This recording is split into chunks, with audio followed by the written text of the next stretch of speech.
Hello, good afternoon बच्चों। हमने कल प्रीवियस वीडियो में पॉपुलेशन के बारे में पढ़ा था, पॉपुलेशन इकोलॉजी के बारे में। पॉपुलेशन इकोलॉजी में हमने पॉपुलेशन की डेफिनेशन देखी थी, देन हमने पॉपुलेशन के कैरेक्टर्स देखे थे, और हम पहला जो टॉपिक था वो पॉपुलेशन डेंसिटी को देख रहे थे। पॉपुलेशन डेंसिटी जो है उसके हमने टाइप्स देखे थे, क्रूड डेंसिटी एंड स्पेसिफिक और इकोलॉजिकल डेंसिटी। आज हम देखेंगे कि डिटरमिनेशन ऑफ पॉपुलेशन डेंसिटी कैसे होता है, यानी कि समष्टि घनत्व का निर्धारण कैसे किया जाता है। तो पहला एक सीधा सा मेथड है डायरेक्ट काउंट मेथड, यानी कि प्रत्यक्ष या सीधी गणना के द्वारा उसकी गणना करना। तो कई सारे जो एनवायरमेंटिस्ट हैं या कई सारे साइंटिस्ट हैं, उन्होंने इस विधि का उपयोग जो बड़े आकार के सजीव है उनके लिए किया है। इसका बेस्ट एग्जांपल मानव है, जैसे खरगोश है या कई वृक्ष है बड़े बड़े या बड़े स्तनधारी हैं, तो उनको डायरेक्ट ही काउंट कर लिया जाता है। तो इस विधि में एक निश्चित क्षेत्र में उपस्थित एक एक जीव की गणना की जाती है, और इसके द्वारा जो समष्टि घनत्व की गणना होती है वो एक्यूरेट होती है, क्योंकि एक एक जीव को गिना जाता है। लेकिन ये सभी जातियों के लिए इसको करना संभव नहीं है, क्योंकि सभी सजीवों के स्वभाव और आवासों में बहुत सारी भिन्नता हमको देखने को मिलती है। उसके बाद में जो नेक्स्ट है वो है प्रतिदर्श, यानी कि सैम्पलिंग मेथड। सॉरी, इसमें पहले आएगा रैंडम सैम्पलिंग। रैंडम सैम्पलिंग में हम क्या करते हैं कि एक फिक्स एरिया जो होता है उस यूनिट का हम सिलेक्शन कर लेते हैं, और उसके बाद में ईच सैंपल यूनिट में हम एक एक ऑर्गेनिज्मों को काउंट करते हैं, और उसके बाद में उसका एवरेज निकालते हैं, और उस एवरेज से ही हम पॉपुलेशन डेंसिटी की गणना करते हैं। इसका एग्जांपल है क्लोरेला।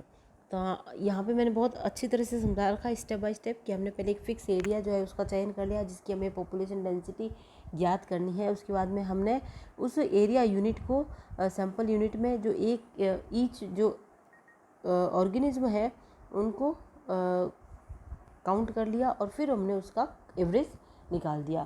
तो इसको हम कहते हैं रैंडम सैम्पलिंग, क्योंकि हमने एक एक को नहीं गिना, हमने अलग अलग यूनिट्स में बांटा, और उसके बाद में हमने उसके रैंडम सैंपल लिए एंड देन हमने उसका एवरेज लिया। उसके बाद में है marking and capturing method. Marking and capturing का मतलब है अंकन एवं पुनर्ग्रहण विधि। इस विधि में भी हम बड़े आकार के जंतुओं के लिए ही इसका उपयोग किया जाता है। ज़्यादातर ये गिलहरी, खरगोश, पक्षी जो इस तरह के जो इधर से उधर विचरण करते रहते हैं, तो उनकी सटीक गणना कैसे की जाए, तो उसके लिए मार्किंग एंड रिकैप्चर्ड मेथड अपनाया जाता है। इस विधि में क्या किया जाता है कि जो पॉपुलेशन है उसका एक सैंपल निश्चित संख्या में पकड़ा जाता है, फिर उस निश्चित संख्या में जो पकड़े गए जीव हैं उनको उस पर एक विशिष्ट प्रकार का चिन्ह या मार्क किया जाता है। जैसे कि हम जानते हैं कि इस विधि का नाम मार्किंग है, तो उन विशिष्ट प्रकार के जीवों पे एक विशिष्ट प्रकार का चिन्ह अंकित किया जाता है ताकि उसको हम पकड़ सके या पहचान सके। फिर उनको छोड़ दिया जाता है। उसके बाद में हम ये देखते हैं कि वो संपूर्ण समष्टि में जितने भी हमने चिन्हित किए थे वो सब मिश्रित हो जाए। फिर एक फिक्स टाइम पीरियड के बाद उनको वापस से कई सारे जंतुओं को पकड़ा जाता है, और उसमें फिर से जो पकड़े गए जंतु हैं उसमें से कुछ जंतुओं को चिन्हित किया जाता है। तो इसके द्वारा हम इसमें पॉपुलेशन डेंसिटी ज्ञात करते हैं।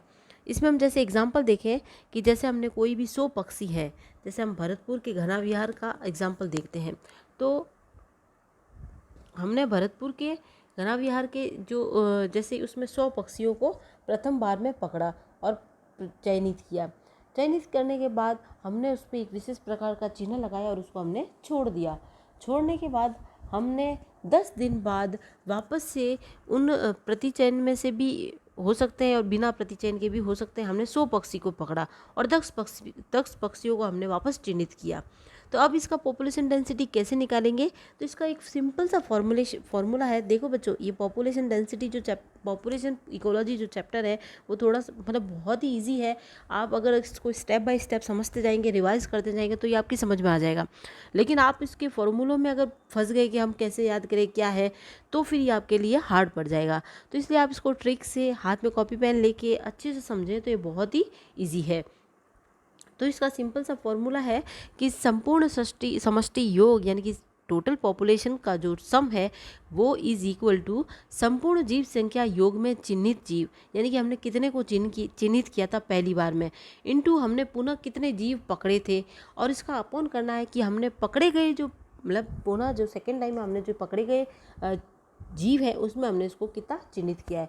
तो हमने देखा कि हमने प्रथम बार में कितने पकड़े थे 100, उसके बाद में हमने 10 दिन बाद में 100 को पकड़ा और 100 को ही चिन्हित कर दिया, उसके बाद में हमने 10 दिन बाद वापस 100 को पकड़ा तो 100 इंटू 100, और हमने उस 100 को पकड़े उसमें से कितने चिन्हित किए 10, तो 100 into 100 upon 10 is equal to 1000 जंतु, यानी कि हमने इस पॉपुलेशन का जो सम किया तो वो हमारे पास कितना आ गया 1000। तो इसको हम ये is known as Petersen method, क्योंकि इसको पीटरसन ने ही खोजा था, तो जिसे डाल ने नॉर्वे की झील में मछली के समष्टि घनत्व को ज्ञात करने में भी इसका बहुत ज़्यादा उपयोग किया। तो ये बहुत ही अच्छा मेथड है मार्किंग एंड रिकैप्चरिंग, तो आपको ये फॉर्मूला याद रखना है। देन है इनडायरेक्ट मेथड। इनडायरेक्ट मेथड में हम डायरेक्ट सजीवों को नहीं पकड़ते या उनको चिन्हित नहीं करते हैं, हम किसी अन्य मेथड के द्वारा पॉपुलेशन डेंसिटी को ज्ञात करते हैं। जैसे ऑक्सीजन और कार्बन डाइऑक्साइड का कितना कंजप्शन हुआ है, या ऑक्सीजन का उपयोग कितना हुआ है, कार्बन डाइऑक्साइड का उत्पादन कितना हुआ, उसके आधार पर पॉपुलेशन डेंसिटी को हम ज्ञात करते हैं। या फिर food and mineral consumed by organism, सजीवों द्वारा प्रयुक्त भोजन या खनिज तत्वों की मात्रा के आधार पर समष्टि घनत्व ज्ञात किया जा सकता है।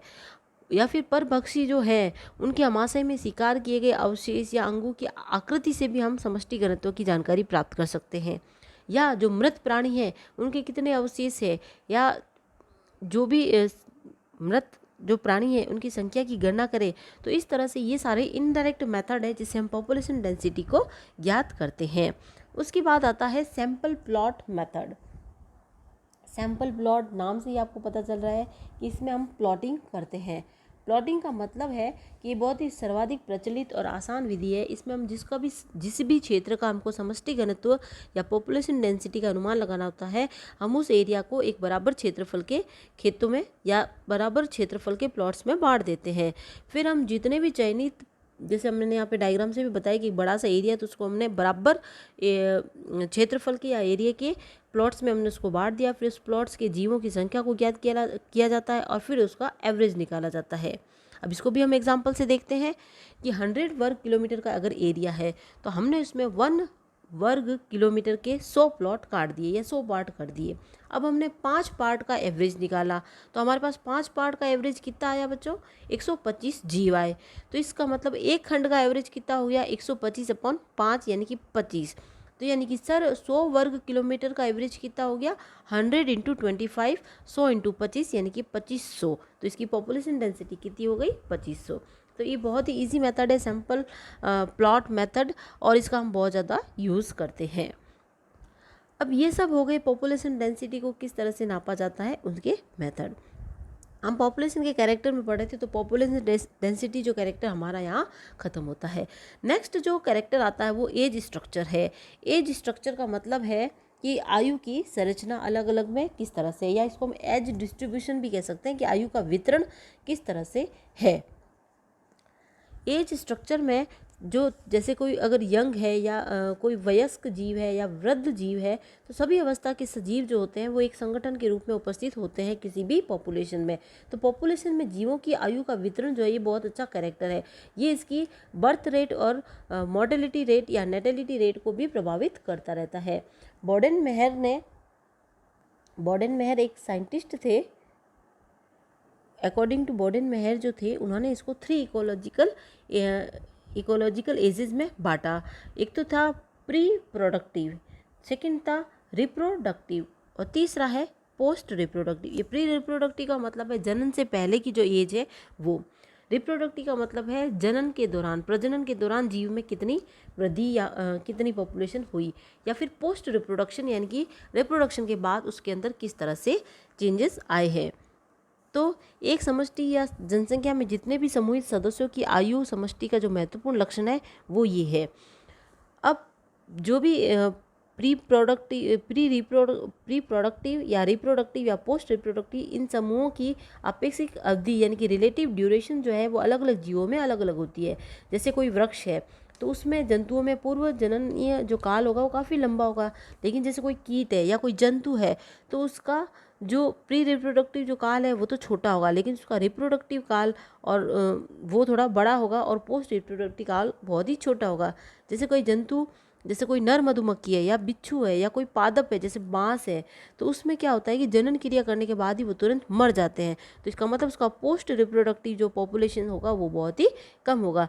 हालांकि मनुष्य में तीनों ही आयु की अवधि लगभग समान होती है, लेकिन अलग अलग जीवों पर ये अलग अलग होती है। तो इस तरह से पॉपुलेशन को एज डिस्ट्रीब्यूशन या एज स्ट्रक्चर बहुत ज़्यादा प्रभावित करता है। तो इसको आप अच्छे से याद कर लें। नेक्स्ट हमारा जो कैरेक्टर है पॉपुलेशन का वो है एज पिरामिड। हमने एज स्ट्रक्चर के आधार पर एज पिरामिड्स बनाए। तो एज पिरामिड जो है वो क्या है, किसी भी पॉपुलेशन का जो एज डिस्ट्रीब्यूशन होता है उसकी व्यवस्था को अगर हम ग्राफिकल रूप से प्रेजेंट करें तो वो उसके एज पिरामिड्स कहलाते हैं। एज पिरामिड में हम तीनों ही अवस्थाओं को लेते हैं, pre reproductive, reproductive and then post reproductive. यहाँ मैंने डायग्राम से समझाया है आपको। तो इसमें जो रेड कलर है वो प्री रिप्रोडक्टिव स्टेज को दर्शाता है, जो मैंने चेक्स में बताया है वो रिप्रोडक्टिव स्टेज को बताता है, और जो मैंने ऊपर का ब्लैंक छोड़ा है वो पोस्ट रिप्रोडक्टिव स्टेज को बताता है। तो पहला जो हमारा पिरामिड है वो है यंग पॉपुलेशन, यानी कि a pyramid with a broad base, यानी कि बहुत ही चौड़े आधार का पिरामिड। ये एक ऐसा पिरामिड है जो वयस्कों का प्रतिशत दर्शाता है। अधिक तीव्रता से होने वाले जो वयस्क है उनकी पॉपुलेशन में जो जन्म दर है वो अधिक है और समष्टि वृद्धि जो है वो अधिक है। ऐसा यीस्ट में, हाउस फ्लाई में, पैरामीशियम में बहुत जन्म में देखने को मिलता है।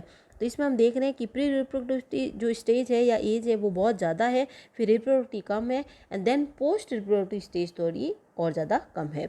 तो इस प्रकार से ये एक ब्रॉड बेस वाला पिरामिड है। सेकेंड जो पिरामिड हम लेंगे वो है बेल शेप्ड पॉलीगॉन, यानी कि स्टेबल पॉपुलेशन। इसके अंदर आप देखोगे तो घंटे के आकार के ये आपको दिखाई देगा। तो इस प्रकार के समूह में जो वयस्क है उनकी संख्या तो कम है, परंतु वृद्धों की संख्या जो है वो अधिक है। तो ग्रोथ रेट जो है वो कम और निश्चित ही होती है, फिक्स ही होती है कि भाई इतनी ही होगी। लेकिन उसके बाद प्रजनन से पूर्व और प्रजनन वाली आयु के समूह एक दूसरे से आकार में कम या अधिक रूप से समान होते हैं। तो इस प्रकार की जो आयु का समूह होता है वो प्रजनन के बाद की वाली आयु का समूह सबसे छोटा होता है। तो इस प्रकार से हमें घंटीनुमा आकृति मिलती है, और ऐसा हमें ऑस्ट्रेलिया वाले कंट्री में, ऑस्ट्रेलिया जो कंट्री है या उसके आसपास की कंट्री है उसमें अ बेल शेप्ड पॉलीगॉन देखने को मिलता है।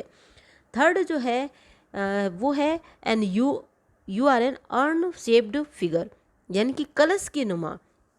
यहाँ पे क्या देखेंगे हम कि जो डिक्लाइनिंग पॉपुलेशन जो है वो डिक्लाइंड हो रही है।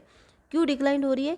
यह वयस्क की आयु के कम प्रतिशत को दर्शाता है। इसमें जन्म दर जो है वो बहुत ही अधिकता से घटती है, और प्रजनन से पहले वाली उम्र का महत्व बाद के दोनों की अपेक्षा बहुत ही कम है। इस प्रकार से हमें ये कलशनुमा आकृति की पिरामिड मिलता है। ये समष्टि के अंत को दर्शाता है। आयु स्तूप किसी भी जीवित मतलब पिरामिड जो है, एज पिरामिड है, वो किसी भी जीवित या लिविंग पॉपुलेशन में एज डिस्ट्रीब्यूशन को विशिष्ट समय पर प्रदर्शित करता है, जो समय समय पर बदलता रहता है, जिसकी वजह से इसके जो शेप है वो भी बदलते रहते हैं। तो इस तरह से ये 3 तरह के अलग अलग एज पिरामिड्स है जो pre reproductive and post reproductive stage पर एज के अकॉर्डिंग बनाए गए हैं। फिर उसके बाद में जो नेक्स्ट कैरेक्टर आता है वो बर्थ रेट, यानी कि नेटेलिटी, जन्म दर। किसी भी विशिष्ट समय पर उत्पन्न होने वाली संतति जो होती है उसको, इसकी संख्या जो टोटल संख्या उसको हम नेटेलिटी कहते हैं। तो बी का मतलब है बर्थ रेट, और एन का मतलब है टोटल नंबर जो जीवों की आरंभिक संख्या थी, एंड टी का मतलब है टाइम। हम सब जानते हैं कि ये सब चेंज होता है, कोई फिक्स नहीं है, तो इसलिए हमने इसको delta N upon delta T show किया है। तो हम देखेंगे absolute natality and then specific natality, 2 type की नेटेलिटी। एब्सोल्यूट नेटेलिटी जो है उसका फॉर्मूला है delta N into N upon delta T.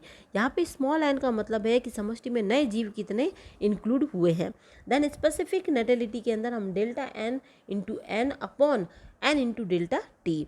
यहाँ पे डेल्टा एन है जो जीवों के अंदर कितनी वृद्धि हुई है, एंड देन एन का मतलब है जीवों की आरंभिक संख्या कितनी थी, एंड डेल्टा टी का मतलब है टाइम पीरियड कितना चेंज हुआ।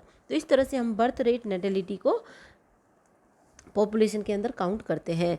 तो बर्थ रेट जो है समष्टि के अंदर ये उपस्थित योग सदस्यों द्वारा जनन क्रिया करके नए जो जीव उत्पन्न किए जाते हैं उनकी संख्या है टोटल, जिसको हम नेटेलिटी कहते हैं। ये 2 टाइप्स की होती है, मैक्सिमम और पोटेंशियल नेटेलिटी, यानी कि ये बिल्कुल ही सैद्धांतिक गणना है। सैद्धांतिक इस तरह से कि हम देखते हैं कि अगर बहुत ही अच्छी परिस्थितियाँ हो या फिर बहुत ही अनुकूल परिस्थितियाँ हो, आदर्श परिस्थितियाँ हो, तो कोई भी जो मादा या योग्य मादा या एलिजिबल फीमेल्स जो है वो एक अधिकतम कितने संतति सदस्यों को उत्पन्न कर सकती है, तो वो उसकी मैक्सिमम नेटेलिटी कहलाएगी या पोटेंशियल नेटेलिटी कहलाएगी। लेकिन ये एक आदर्श परिस्थिति है। सेकंड जो है वो इकोलॉजिकल और फर्टिलिटी रेट होती है, जो कि वास्तविक होती है कि वास्तविक परिस्थितियों में या एग्जिस्टिंग परिस्थितियों में किसी भी जनसंख्या की वृद्धि जो होती है उसको हम इकोलॉजिकल और फर्टिलिटी रेट कहते हैं। ये 3 तरह से मापी जाती है, क्लच साइज, या फिर 2 प्रसव या जनन प्रक्रमों के मध्य में कितना टाइम लगा, या मादा की प्रथम बार प्रसव जो हुई उसमें उसकी जनन करने की आयु, जनन के टाइम आयु कितनी थी, क्योंकि आयु के में काफ़ी बड़े वृक्ष भी हो सकते हैं। जैसे हालांकि वृक्षों के बारे में हम ये बात लागू नहीं कर सकते, क्योंकि आयु में काफ़ी बड़े वृक्ष भी बहुत अधिक संख्या में बीज उत्पन्न करने लगते हैं। ठीक है, तो इसलिए हम जो जन्म दर नेटेलिटी है वो इस तरह से देखते हैं। देन है डेथ रेट या मॉर्टेलिटी। इकाई समय में जो मरने वाले सब इंडिविजुअल्स हैं उनकी जो दर है उसको हम किसी भी समष्टि में इंडिविजुअल्स की मृत्यु जो होती है, डेथ जो होती है, उसको मृत्यु दर कहते हैं। जन्म दर की तरह मृत्यु दर भी 2 टाइप की होती है, मैक्सिमम और पोटेंशियल मॉर्टेलिटी जो कि आदर्श होती है, एंड देन इकोलॉजिकल मॉर्टेलिटी। जो मैक्सिमम और पोटेंशियल मॉर्टेलिटी है वो कि यह है कि वो जो आदर्श परिस्थिति में कोई जीव कितने मरेंगे, उनकी संख्या कितनी होगी, और जो एग्जिस्टिंग परिस्थितियाँ हैं, जो हमारे एनवायरनमेंट की रियल स्टेट है, वास्तविक अवस्था में कितने जीवों की संख्या में मृत्यु हो रही है, तो वो उसकी मृत्यु दर कहलाएगी। एक यहाँ पे मैं इंक्लूड करना भूल गई, जो मैं बता देती हूँ कि वाइटल इंडेक्स जो होता है वो भी एक बहुत इंपॉर्टेंट है। वाइटल इंडेक्स क्या होता है कि जन्म की संख्या और उसका अपॉन मृत्यु दर का जो अनुपात होता है वो जन्म मरण सूचकांक कहलाता है, जिसको हम VI वाइटल इंडेक्स से शो करते हैं। तो 100 इंटू जन्म संख्या अपॉन मृत्यु संख्या, तो ये बन जाता है आपका वाइटलिटी इंडेक्स। देन है पॉपुलेशन फ्लक्चुएशन। ये भी हमने इसमें पॉपुलेशन के कैरेक्टर में काउंट किया था कि समष्टि का आकार जो है वो कभी भी एक जैसा नहीं रहता है, वो घटता रहता है, बढ़ता रहता है। पालन या वहन क्षमता, कैरिंग कैपेसिटी, यानी कि आदर्श परिस्थितियों में कितनी पॉपुलेशन की साइज़ कैसी हो रही है वो उसकी कैरिंग कैपेसिटी है। तो कभी भी पालन या वहन क्षमता प्राप्त कर लेने के पश्चात पॉपुलेशन डेंसिटी इससे ऊपर या नीचे होती रहती है, और समष्टि के आकार में घटना या बढ़ना कई ऐसे कारण होते रहते हैं। इसके कई सारे कारण हो सकते हैं, जैसे सीजनल फ्लक्चुएशन या एनुअल फ्लक्चुएशन। जैसे कुछ जलवायु कारक ऐसे होते हैं या उनके अडेप्टेशन ऐसे होते हैं, जैसे वर्षा ऋतु आ गई तो कई सारे शाकीय पौधे बढ़ जाएंगे, और मच्छर जैसे हैं वो भी मौसमी जैसे वर्षा ऋतु में बढ़ जाते हैं। लेकिन जब इसकी विपरीत परिस्थितियाँ आएगी या वार्षिक, तो वो घट जाएंगे। और एनुअल फ्लक्चुएशन में क्या है कि पर्यावरण में होने वाले जितने भी वार्षिक रूप से साइकिल रूप से जो चेंजेस होते हैं उसके अकॉर्डिंग भी जीव जो है वो घटते या बढ़ते हैं। तो इस तरह से इन पॉपुलेशन फ्लक्चुएशन या ऑसिलेशन यानी कि दोलन, घटना बढ़ना एक फिक्स जो कैरिंग कैपेसिटी थी उसके आसपास इनका चलता है। तो इस तरह से ये सारे पॉपुलेशन के कैरेक्टर हैं। आगे हम और पॉपुलेशन के कैरेक्टर पढ़ेंगे। Thank you so much.